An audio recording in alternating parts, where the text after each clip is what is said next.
We're going to do a huge homestead update.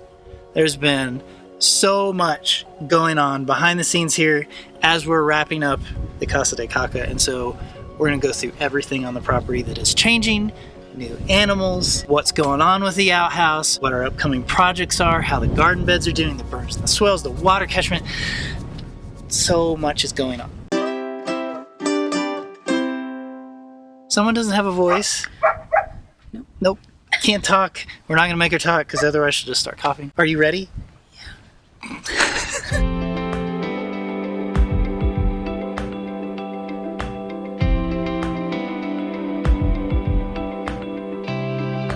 We're attempting to walk over to the outhouse, but the dogs are all following us.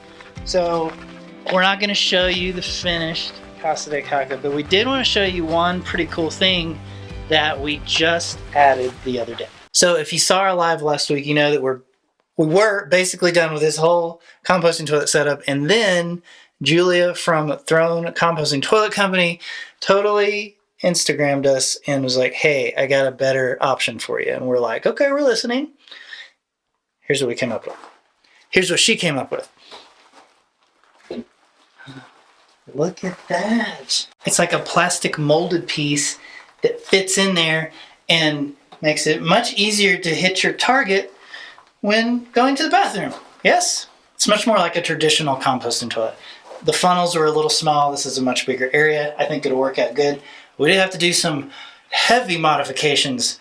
As you can see, this no longer lifts up because it didn't fit with the vent. It was a whole thing. So we're gonna have more information from Throne Composting Toilet Company when that video comes out. Keep an eye out for it. Now, on to the next update. Come here, kitty. Come here. Oh, yes. Okay.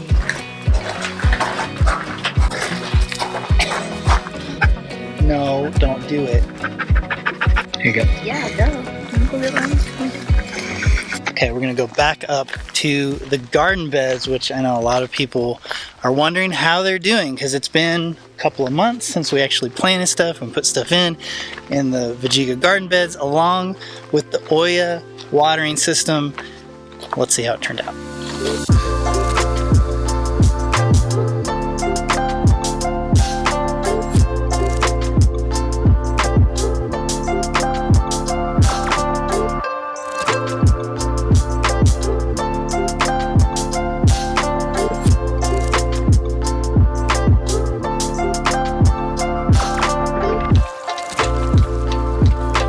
Overall update, we really love this setup.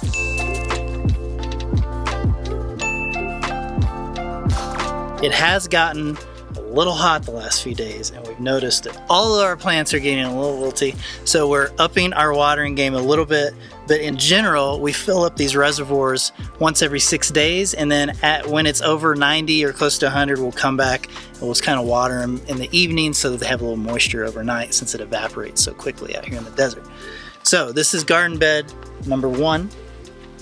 Zucchini are doing really good. We've gotten a bunch of zucchini. The peppers are not doing that great. The tomatoes are growing, but they haven't changed color yet. I don't know if they're supposed to. I don't know much about the garden. I'm just translating for you. We're gonna go to garden bed number 2. Zucchini here are also doing pretty good. I can pull this one off, yes. It's not the biggest zucchini I've ever seen, but it's not bad. Yeah, this got planted a little bit later, so it hasn't grown as much as this one yet. And then we got some peppers, some oregano, and some rosemary, which are doing okay. I see our first little pepper here. Garden bed number 3, lots of tomatoes here. You can see they're climbing the trellis really well. The basil did get a seed, but these are doing great. Some of them are almost red and ready to pick. Garden bed number 4. This one's doing really good. We've got some summer squash, some zucchini. Tomatillos haven't started fruiting yet. I don't know, maybe they will. If anyone knows what this particular flower is, leave a comment because we really like it. We're not sure where it came from. Also, we got Roma tomatoes here, and I'm gonna pull one. Looks like it's ready to go. Look at that, not bad.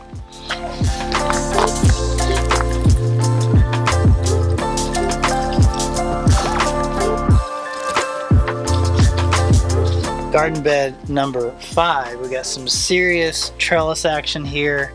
What were these again? Cucumbers. Come here. Isn't that the cutest little cucumber you've ever seen? Got some squash, a bunch more tomatoes, some other thing we're not sure what it is. Ashley and Jet came out here a couple months ago and they just like put some seeds in here. So that's why we don't know what everything is. Garden bed number 6. More summer squash, which is doing pretty good. Some peas, which is really, we'll call it the pea because there's one little pea pod right here. And it's just barely trellising. I think it might be too hot. We've got some peppers here. Do we know what kind of peppers these are? Chili. Just green chilies. And then an onion and more tomatoes. So overall, I would consider our Vejiga garden beds and Thirsty Earth oil waters to be a success for our first ever gardening in the desert. The only thing we noticed was that in the middle of most of the beds, it seems like a dead spot, and I think it's because of the way we put the oyas in. We kind of like zigzagged here, and so I think if we had, put 2 in here, there would have been more water to actually get those things going. For whatever reason, we were just trying to save on tubing and all that stuff. But next time, we'll probably add 1 or 2 more waters just in the middle because that seems to be kind of the slow growing spot. That's all the garden updates we have. Let's go look at the berm and the swale.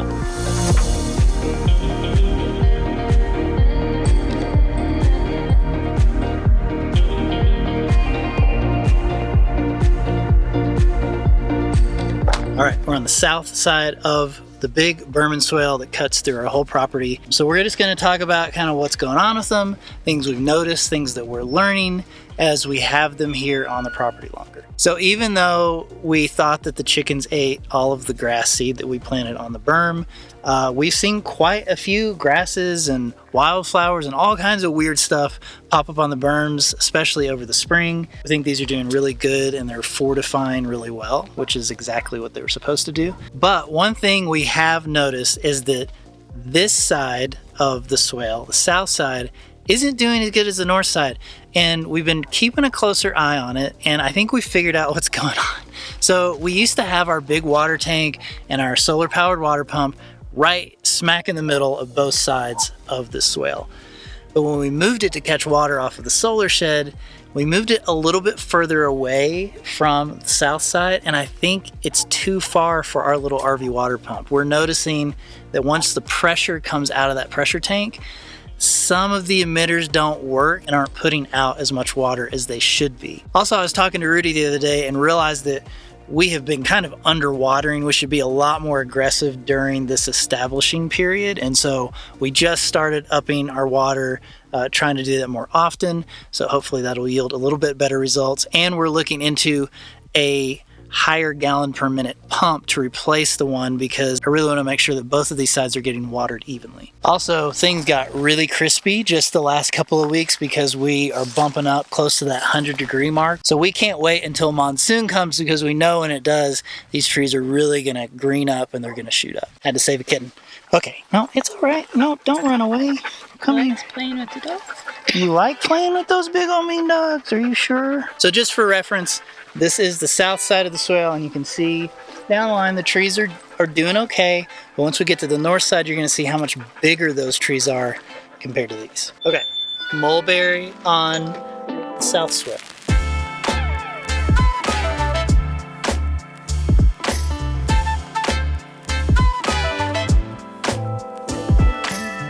Chaste is doing really well over here on the north side.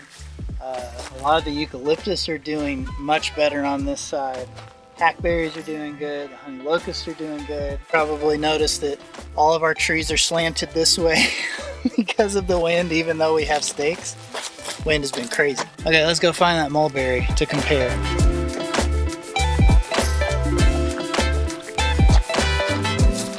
Yeah, see the difference? It's like twice as big.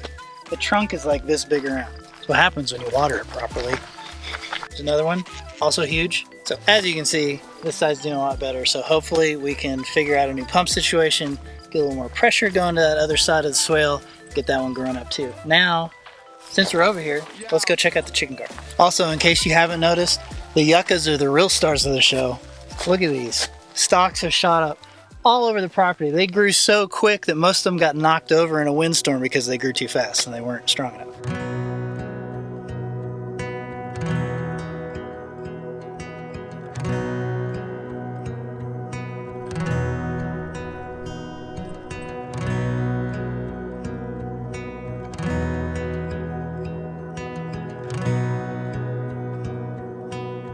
We're at the chicken garden. You may remember we had a situation with our neighbor's dogs. They attacked our free-ranging chickens. We had to do sort of an emergency setup on the unfinished chicken garden to get the chickens in here to protect them. Not a whole lot to update. I mean, they're in here. They're doing pretty good. They seem to be getting along. They're getting bigger. This is a much safer situation. And for those of you worried, yes, we did get our deadbolt put in, and yes, the lock does lock from the outside, so dogs shouldn't be able to get it open. Speaking of dogs,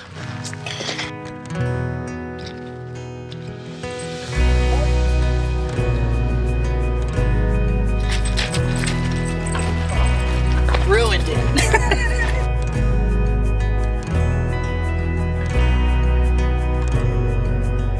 In addition to the chicken garden, we realized we really should continue to up our security game here. So we made a trip to Wickenburg, Arizona, and we got ourselves a guardian puppy. This is Trona. She is a Great Pyrenees from Zach at MB Great Pyrenees. This actually is Adelaide's dog. She went ahead and got this protector for the farm, and we're really happy to have her here. She's already been a working dog, so she's trained to be around the animals, which was the problem we had with the last one that we didn't have the time to train her. She's already trained. See, look how chill she is. She's just hanging out. Oh no, there she goes. Anyway, she's used to being around animals and she knows how to do it. She is like the sweetest, chillest dog. And by the way, she has 2 sisters left if you're looking for one. I'm just saying.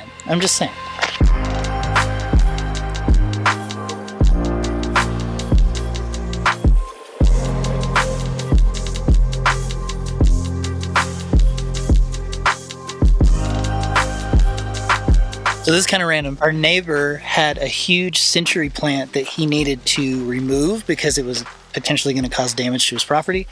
So we had all these offshoots left over. So we went and got like 20 of them. And Ashley and Adelaide planted them all over the property. Now, if you don't know what a century plant is, it is this beautiful, huge plant. It grows up to 12 feet wide, 6 to 8 feet tall. And then once it hits about 10 or 20 years, it shoots up this massive stalk that can be like 25 more feet tall. And those are the things that can cause damage if they fall in a house. So we planted them all over the place. They're all over the property. They're not close to anything. And so they continue to make little babies all the time. So we're going to be constantly taking those, planting them all over the property.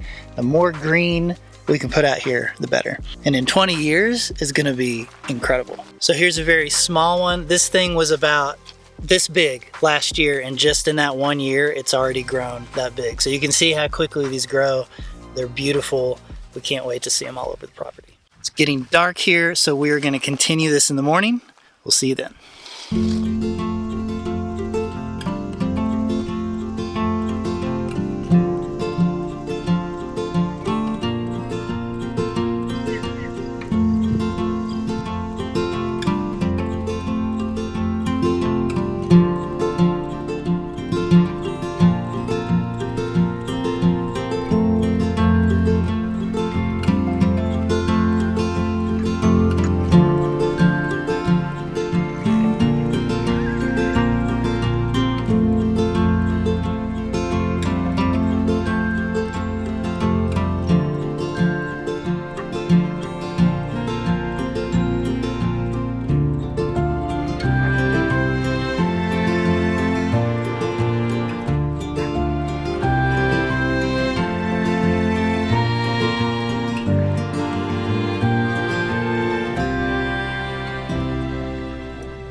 All right, I am back this morning. Ashley's still not feeling good, so I'm going to try to wrap up this update. Let's talk about the solar shed next. Now, obviously, we still are going to need to work on the exterior of this hopefully soon. We'll see.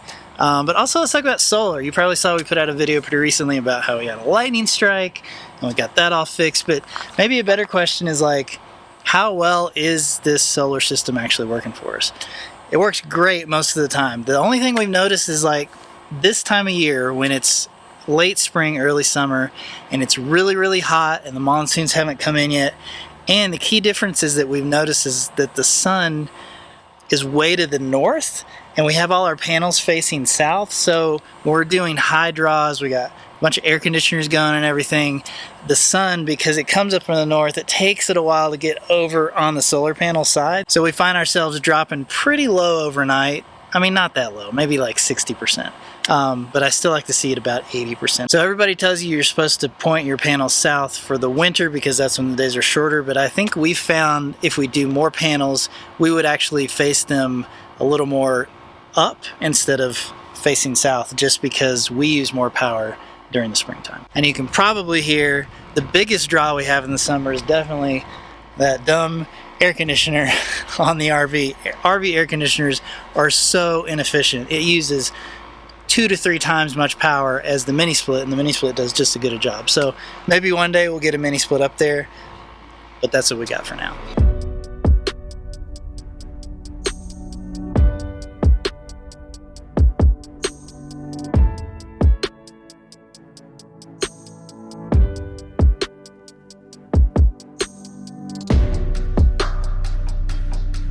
Last time we did a winter update, we were super excited because it had sort of rained all winter and our rainwater tanks had filled up and things were going great, and then it hasn't rained since then. So our water catchment has been pretty sad over the past couple of months. We're hoping that'll change here as we get to monsoon season, but we have been hauling a decent amount of water. We got some pigs and they're using a ton of water, so our animal tank is getting refilled a lot more regularly. But this monsoon will be the first monsoon season where we actually have multiple rainwater tanks hooked up. We didn't have the one at the solar shed hooked up last year, we didn't have the one at the Airstream hooked up last year, and now we've got the one at the Casa de Caca too. So I'm really hoping that these tanks just fill up and overflow and we really get to see how well the system is going to work soon. So look, as you can imagine, working on all these projects, building all these things out, shooting all this video, editing it, putting it out for everybody to watch, it is a gargantuan effort to do this. Not only that, but you all know that the cost of just baseline materials has just skyrocketed in the last couple of years. So while we always appreciate those of you who are watching and liking and subscribing, we do have to take a minute and we got to say thanks to our tiny, shiny homies. These are the people that support us every single month. And without them, we wouldn't be able to do this full time and to make all the content that we make, to try these crazy ideas, to build these systems, to test them out and tell you what we've learned from them. So if you've been on the fence about being a homie, as we get into this house build, the biggest, most complicated project we have ever worked on, now's the time. We need your help. We hope that you'll consider supporting us. If not, again, just watch and like and subscribe. All those things definitely help. But one more time, let's give a shout out to our tiny shiny homies and get back to it. Now, another project that has been going on behind the scenes that has ended up being a huge pain in the butt is the septic. You may remember that we had to plumb from the outhouse into an actual septic system, which we're putting in, but it's ended up being just a really long, complicated process. We had to trench from the outhouse all the way down here. It was over 100 feet. We had a tractor come in for part of it, but we still had to do the part near the building and through the berm and the swale by hand. This septic project, we were trying to do so much of this ourselves and save a bunch of money, and it has turned it just into a huge headache. It's taking way longer than we thought because we're doing this while we're working on the outhouse. You can see we got the main tank in. The trenches have turned into a whole thing. They didn't get dug right. Part of that was our fault. Part of it was some information we were given. They didn't get long enough, they didn't get deep enough, and now the tractor can't get back in there because this has all been dug out and this is in here. And so we're having to dig out these huge trenches by hand, and it is taking forever. It's been like weeks of digging. I'm over the septic. I want to be done with this. I don't want to think about it anymore. But that is kind of the next big thing we've got to wrap up so that we can begin to move forward. And speaking of moving forward, We're going to flip around here because you may remember the house pad. This has been sitting here for what feels like months. We just haven't been able to get to it yet because we've been so wrapped up in the Casa de Caca project and in this huge septic project. And so we're really hoping we can clear the slate with those things and get to this house as soon as possible. We need to get started on it. We want to make progress on it. We are kind of feeling like we need to fix the plaster on the solar shed before we get too deep into the house, just because so much of it has already come off and we are almost to monsoon season. So we'll see if we can get to that or not. We may be working on both of those things kind of at the same time, but regardless, the house should be starting very soon. All right, friends, that's all we've got for this update. We hope you'll keep an eye out for the full build of the Casa de Caca, the reveal of the finished building coming very soon. We'll see you then.